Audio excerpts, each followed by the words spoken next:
TTV Dinakaran படத்தையும் திரு Vinod B செல்வம் பயன்படுத்தினாரு. அது ஒரு நட்பின் அடிப்படையில அவர் பயன்படுத்தியிருக்காரு அப்டின்னும் சொல்றாரு. டிடிவி தினகரன் என்டிஏ அலையன்ஸ்குள்ள வராரா? 23ஆம் தேதி மேடையில இருப்பாரா? 90% அப்படிதான் நடக்கும். அத நான் ஏற்கனவே சொன்னேன். முதல் வாய்ப்பு அவருக்காக தான். அவரே பலமுறை சொல்லியிருக்கிறார். ம். இல்ல அதான் துரோகிய வீழ்த்து ஆக வேண்டும். எதிரிய விட துரோகின்னாரு. எது முதல்ல எதிரி, துரோகி நெறைய சொல்லியிருக்கிறாரு. ம். எதிரி, துரோகிலாம் பார்க்க மாட்டோம். தமிழ்நாட்டு நலனும் எங்க கட்சி நலன் தான் முக்கியம். எல்லாமே சொல்லியிருக்கிறாரு. எல்லாத்தையும் நான் ஏற்கனவே சொன்னேன்ல. அவருக்கு வந்து பொருந்து இடம்னு ஒண்ணு இருக்குல்ல. நீங்க வந்து கோச்சுக்கிட்டு போய் நீங்க வந்து ஏத்து விட்டு போ முடியாது. அம்மா வீட்டுக்கு போலாம், திருப்பி நம்ம வீட்டுக்கு வரலாம் தான் சரியா இருக்கும். நீங்க வந்து ஏத்து வீட்ல போய் குடுத்தனம் நடத்த முடியாது. அப்ப வந்து அவருக்கான முதல் வாய்ப்பு அவரே சொன்னது தான். இது வந்து நான் ஏதோ கண்டுபிடிச்சு சொல்லல. எங்களுடைய முதல் தேர்வு என்டிஏன்னு சொன்னாரு. அங்க தான் இருந்தாரு. நான் ஏற்கனவே சொல்லியிருக்கேன். பாஜக கூட்டணியில இருக்கக்கூடிய எந்த கட்சியும் விட பெரிய அளவுல விட்டு குடுத்து கூட்டணி சேர்ந்தவர் அவர்தான். அதனால வந்து அது ஒரு பெரிய விஷயமா இருக்காது. அவங்க சந்திச்சு பேசியிருக்காங்க என்னுடைய கணக்குல.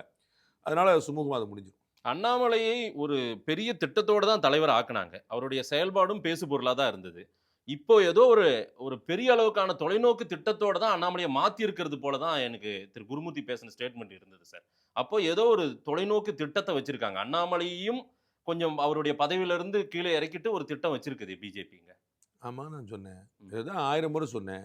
இது திடீர்னு எந்தையும் கண்டுபிடிச்சு தூங்கி எந்திரிச்சு போயிறீங்க. இல்ல அண்ணாமலையே வீணாக்கிற மாட்டாங்க. அண்ணாமலைக்கு எதிர்காலம் இருக்குது. அவருக்கு தேசிய அளவுல முக்கியத்துவம் இருக்குது. வயசு இருக்குது.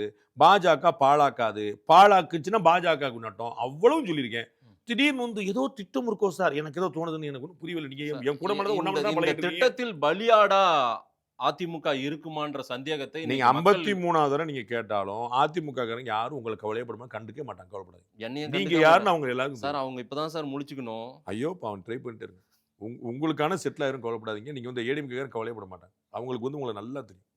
என்னைய எல்லாருக்குமே தெரியும் சார். அவங்களுக்கு நல்லா தெரியும் சொன்னேன். உங்கள வந்து உங்கள உலகத்துல நான் சொல்ல முடியுமா சார் நானு?